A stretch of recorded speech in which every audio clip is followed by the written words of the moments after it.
জেলার কামারপুকুর গ্রামে 1836 সালের 18ই ফেব্রুয়ারি শ্রী শ্রী রামকৃষ্ণ পরমহংসদেব জন্মগ্রহণ করেন।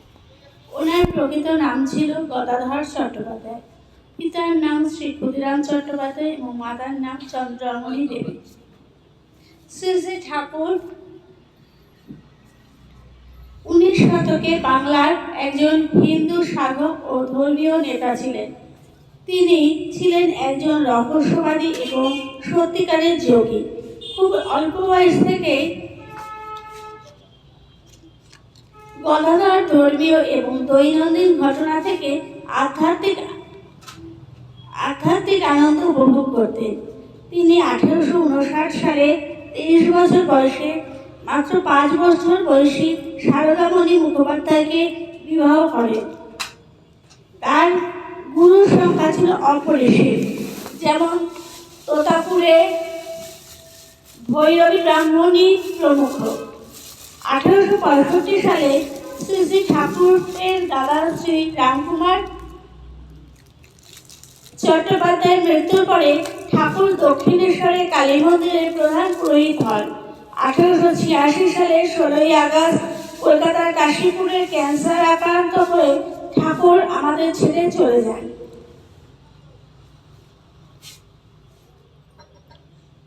শ্রী শ্রী মা সারদা দেবী ছিলেন একজন ভারতীয় আধ্যাত্মিক নারী ব্যক্তিত্ব। তিনি ছিলেন শ্রী শ্রী ঠাকুর রামকৃষ্ণ দেবের স্ত্রী, অর্থাৎ জীবন সঙ্গিনী। তিনি রামকৃষ্ণ মঠ ও মিশনের সংঘজননী হিসেবেও পরিচিত ছিলেন। তার অগণিত ভক্তরা তাকে শ্রী শ্রী মা বলে অভিহিত করেন। শ্রী শ্রী মা পশ্চিমবঙ্গের বাঁকুড়া জেলার বিষ্ণুপুর মহকুমার অন্তর্গত জয়রামবাটিতে এক দলিত পরিবারে জন্মগ্রহণ করেন। তিনি 1853 সালে 22 ডিসেম্বর জন্মগ্রহণ করেন। তার পুরো নাম ছিল সারদামণি মুখোপাধ্যায়। জন্মের পর তার নাম রাখা হয় যোগেশ্বরী, পরে তার নাম পরিবর্তন করে রাখা হয় ঠাকুরমণি। কিন্তু সত্য সারদা নামে কন্যা সন্তানের মৃত্যুর শোকে আকুল হয়ে তার মাসির অনুরোধে শেষ পর্যন্ত সেই নাম সারদা দেবী হয়ে যায়। সারদা দেবীর পিতা রামচন্দ্র মুখোপাধ্যায় এবং মাতা ছিলেন শ্যামা সুন্দরী দেবী। তার পিতা রামচন্দ্র মুখোপাধ্যায় দরিদ্র হলেও পরোপকারী ও দানশীল ব্যক্তি ছিলেন।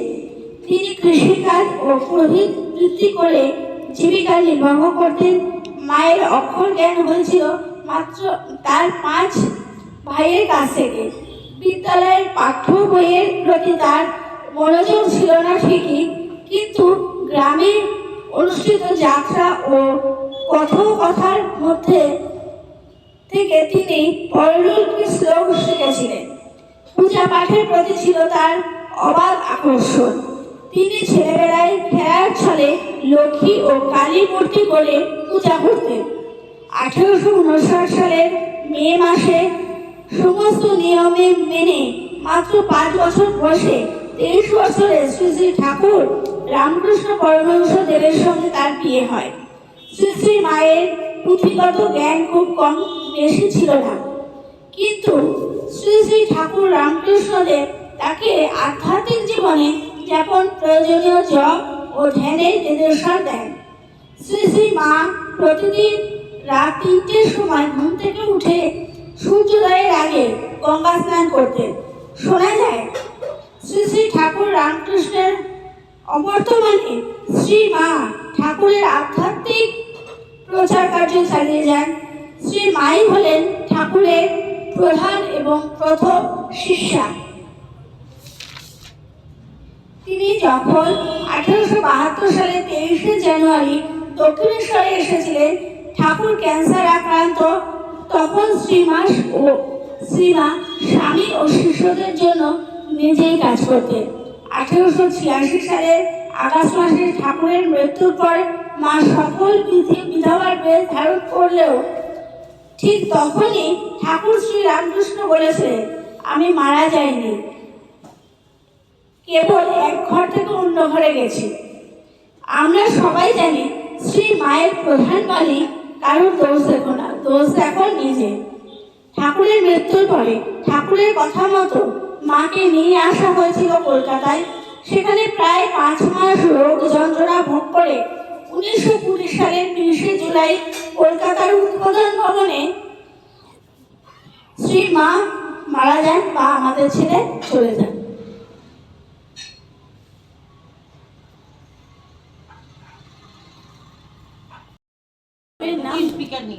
বাবা, আজকে আমরা যে গল্পটা শুনবো বা পড়বো সেটা হয়তো সাময়িকভাবে একটি গল্প, কিন্তু তার পিছনে লুকিয়ে রয়েছে হাজারো বাবার কথা।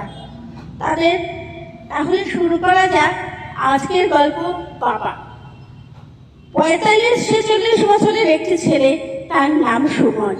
সে একবার ঠিক করেছে জন্মদিনে আর কোনো আত্মীয় স্বজনকে ডাকবে না। সে এবারে তার ছোটবেলার বন্ধুদের নিয়ে জন্মদিন কাটাবে। ঠিক যেমন ভাবা তেমন কাজ। সুমন ফোন করে সব বন্ধুদের নিমন্ত্রণ করতে লাগলো।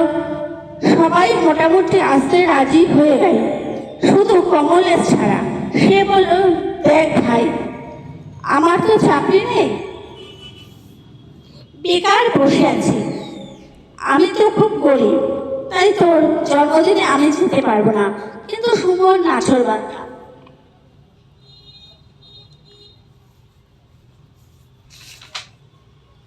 সে কমলেশকে বলল, তাতে কি হয়েছে, সব তো বন্ধুরাই আসছে, তুইও আয়, খুব মজা হবে। সুমন বারবার বলতে কমলেশও রাজি হয়ে গেল। জন্মদিনের সন্ধ্যেবেলা সবাই এলো সুমনের বাড়িতে, সেজে গুজে দামি পোশাক পরে। আর কমলেশ এলো একটা ছাপোষা জামা আর প্যান্ট পরে। কমলেশ সুমনের বাড়িতে ঢুকতেই সুমন আর সব বন্ধুদের সাথে কমলেশের আলাপ করিয়ে দিল। সবাই আলাপ করে হাত মেলালেও একটা দূরত্ব ছিল কমলেশের সাথে সবার। তাও সব ঠিকঠাক চলছিল, খুব আনন্দ হচ্ছিল। গল্পের মোড় ঘুরে গেল ঠিক রাত 9টা কি 9:30 নাগাদ, যখন সুমন সবার আনন্দের মাঝখানে ঘোষণা করলো এবারে কেক কাটা হবে। সুমনের কথা শুনে সবাই কেকের টেবিলের সামনে জড়ো হলো। আর সুমনও কেক কেটে সবাইকে একটু একটু করে খাওয়াতে লাগলো। খাওয়াতে খাওয়াতে সুমন দেখলো সুমনের হাতের আঙুলের আংটিটা নেই। সুমন আংটি আংটি করে বলে উঠলো। আর সাথে সাথেই সুমনের বন্ধুরা সবাই মিলে আংটিটা খুঁজতে শুরু করলো। সবাই যে যার পকেট দেখালো, সবার পকেটই ফাঁকা। একমাত্র কমলেশ তার প্যান্টের পকেটটা 2 হাত দিয়ে চেপে রাখলো। তাই সবাই মনে করলো কমলেশই চোর। ওকে সবাই মিলে বলতে শুরু করলো, চোর, বদমাইশ, ছোট লোক। তাই শুনে সুমন বলল, তোরা ছেড়ে দে না, শুধুই তো একটা আংটি চুরি হয়েছে, যদিও আংটিটা সোনার। তাই শুনে কেউ কেউ বলে উঠলো, ছেড়ে দেবো কেন, কেউ তো ঘরের বাইরে যায়নি, সবাই মিলে খুঁজলে নিশ্চয়ই পাওয়া যাবে আংটিটা। রাত 11টা, জন্মদিনের অনুষ্ঠান শেষ। সবাই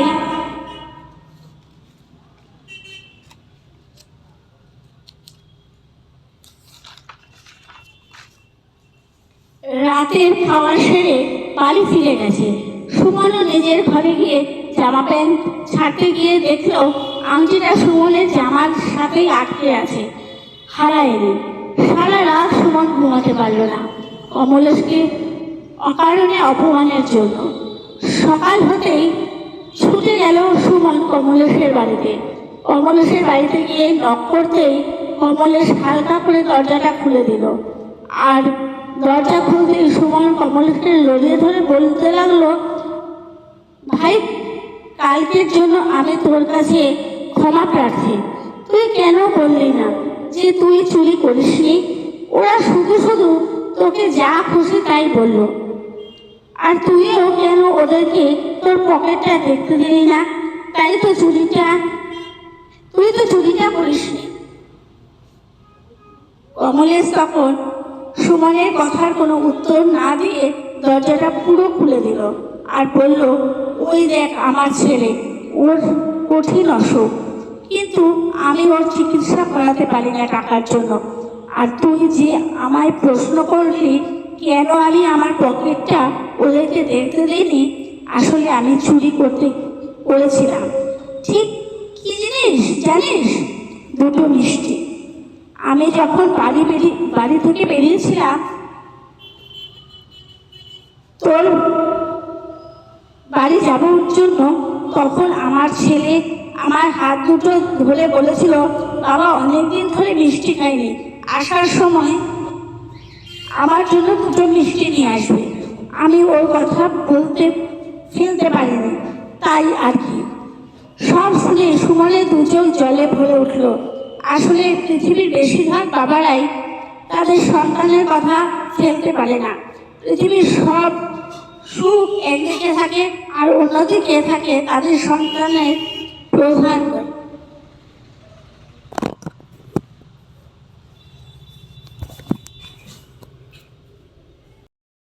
কবি শক্তি চট্টোপাধ্যায়ের কবিতা